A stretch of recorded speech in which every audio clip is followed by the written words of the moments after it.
биетэй нь за мөн биетийн эзлэгүүнийг тооцоолж сурнаа. За өмнөх хичээлээс иргэн санацгаая. За өмнөх хичээлдээ бид нэр эзлэгүүний тухай, за эзлэгүүний V өсгөр тэмдэглэдэг тухай, эзлэгүүний хэмжих нэгжүүдийн тухай, нэгж куб, сантиметр куб, дециметр куб, метр куб, километр куб гэдэг нэгжээр эзлэгүүнийг хэмждэг тухай үзсэн. За мөн параллел 50 эзлэгүүнийг болдог томьёо V тэнцүү А гүрчгэн B үрчгэн C. За кубын эзлэгүүнийг V тэнцүү А гүрчгэн А гэдэг томьёогоор олдог тухай үздэсгэлсэн. За энэ мэдлэгийг ашиглаад өнөөдөр болон утцгаая. За 1 см куб хэмжээтэй шоонуудыг өрж биетүүд бүтээв. Ямар биет хамгийн их эзлэгүүнтэй вэ? V дугаартай биетийг урт нь 3, өргөн нь 2, өндөр нь 3 см хэмжээстэй параллел 50 болгохын тулд хэдэн куб нэмж өргөх хэрэгтэй вэ гэж. За дэлгэцэн дээр биетүүд маань харагдаж байна. За биетүүдийг 1 см куб эзлэгүүнтэй шоонуудаар өрж бүтээжээ. За эндээс биетүүдийн эзлэгүүнийг олохын тулд биетүүдийг бүтээж буй 1 куб нь 1 см куб эзлэгүүнтэй юм чинь А биет маань 6 ширхэг тийм кубс бүтсэн тул эзлэгүүн нь 6 см куб байна гэж үзэж байна.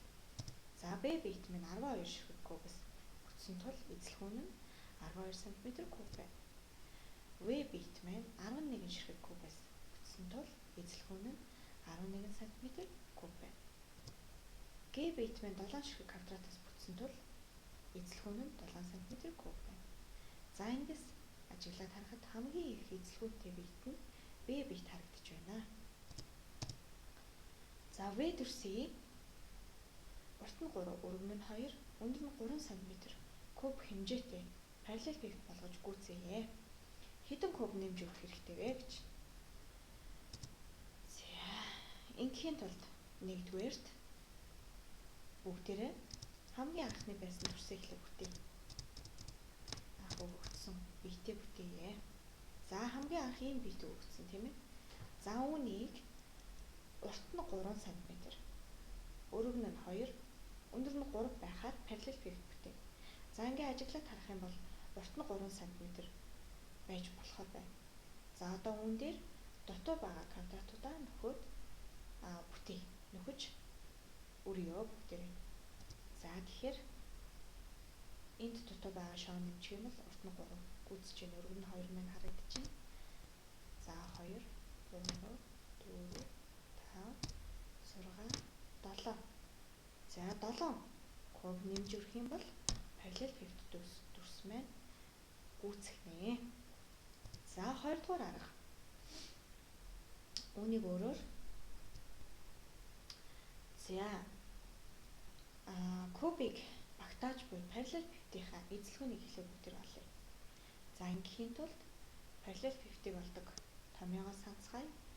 А гүрчтгэн Б үрчгэн С гэдэг томьёогоор олно тийм үү?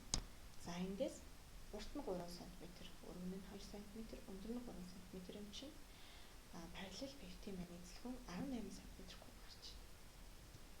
За одоо анх өгөгдсөн биет маань 11 см куб эзлэгүүнтэй байсан. Тэгвэл нийт үүсэх параллел 50 эзлэгүүнээс анх байсан биетийн эзлэгүүнийг хасчих юм бол нэмж өргөдөх кубын эзлэгүүн гарч ийн гэсэн. Эндээс 7 см куб квадратыг нэмж өржээж параллел 50 биет маань гүйцэхнэ. За дараагийн бодлого. Дараах биетүүдийн эзлэгүүнийг олоорой гэж. За А биет өгөгдөжээ. За А биетийг бүтээж буй нэгж квадратын талын урт нь өгөгдсөн байна. За эндээс А биетийн эзлэгүүнийг олцгоё. А биетийн эзлэгүүнийг олохын тулд эхлээд бүгдээрээ 1 кубын биетийг бүтээж буй кубуудын 1 ширхэг кубын эзлэгүүнийг олъё. За түүний талын урт нь 1 см учраас 1 кубын эзлэгүүн маань 1 см куб болж харагдаж байна.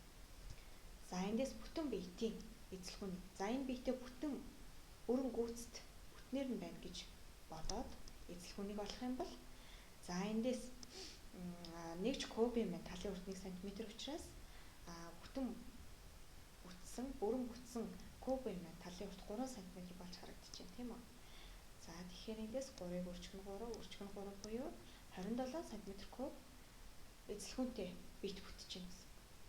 За зурган дээр маань өгөгдсөн бит маань 3 см куб дутуу байгаа учраас нийт 27 см кубаас 3 см куб хасчих юм бол өгөгдсөн битийн маань эзэлхүүн 24 см куб байна гэдэг нь харагдаж байна. За Б битийн эзэлхүүнийг олцгоё. За дэлгэцэн дээр өгөгдсөн бит маань параллел пивот бит байна. За түүний дотор нэгж кубуудыг өрсөн байна. За эндээс энэ параллел пивотын эзэлхүүнийг олохын тулд бүгдээрээ өгөгдсөн нэгж кубуудын эзэлхүүнийг эхлээд болъё.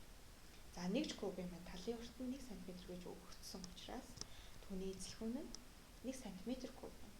1 см куб эзэлхүүнтэй кубуудыг параллел пивот дотор маань өрсөн байх нь тийм үү? За эндээс бүтэн битийн эзэлхүүнийг олохын тулд за нэгж кубыг тоолох юм бол параллел пивотын урт өргөн мэдэгдэж байна гэсэн. За урт нь 4 см, өргөн нь 3 см харагдаж байна. За мөн дээшээ 4 үе өргөдөж болохоор харагдаж байгаа учраас өндөр нь 4 см байна гэсэн.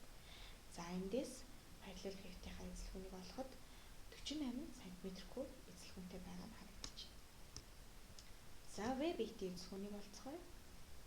За В бит маань урт өргөн өндөр нь мэдэгдэж байгаа тул эндээс шууд бүгдээрээ параллел пивотын эзэлхүүнийг олдог томьёонд орлуулад олоход асуудал алга байна тийм ээ. За ингээд 5 см үржих нь 3 см, үржих нь 4 см тэнцүү 60 см куб эзэлхүүнтэй бит байна. За дараах битийн эзэлхүүнийг олоорой гэж. За тухайн бит маань за 12 ширхэг шооноос бүтэж байна. Параллел пивот бит үүсэж байна тийм үү? За энэ параллел пивотыг үүсгэж буй нэгж кубын талын урт нь 3 см байх. За тэгвэл эндээс үүссэн параллел пивотын эзэлхүүнийг олохын тулд бүгдээрээ эхлээд нэгж кубын эзэлхүүнийг олъё. За талын урт нь 3 см гэж байгаа учраас 3-ыг өрчих нь 3, үржих нь 3 см тэнцүү 27 см куб эзэлхүүнтэй 12 ширхэг шооноос энэ параллел пивот маань бүтэж байна. За тэгвэл энэ нэгж кубын эзэлхүүнийг ашиглаад параллел пивотын эзэлхүүнийг яаж олох вэ? За нэгж кубын маань эзэлхүүн 27 см куб. Тэгвэл энийг яг ийм 12 ширхэг куб байгаа учраас түүнийг 12-оор өрчиж байна. За ингэвэл параллел пивотын маань эзэлхүүн 324 см куб байна гэдэг нь харагдаж байна. За эсвэл өөрөөр бүгдээрээ параллел пивотын эзэлхүүнийг олдог томьёонд орлуулад бодож үзье. За ингээхийн тулд параллел пивотынхаа урт өргөнийг бүгдээрээ тооцоолъё.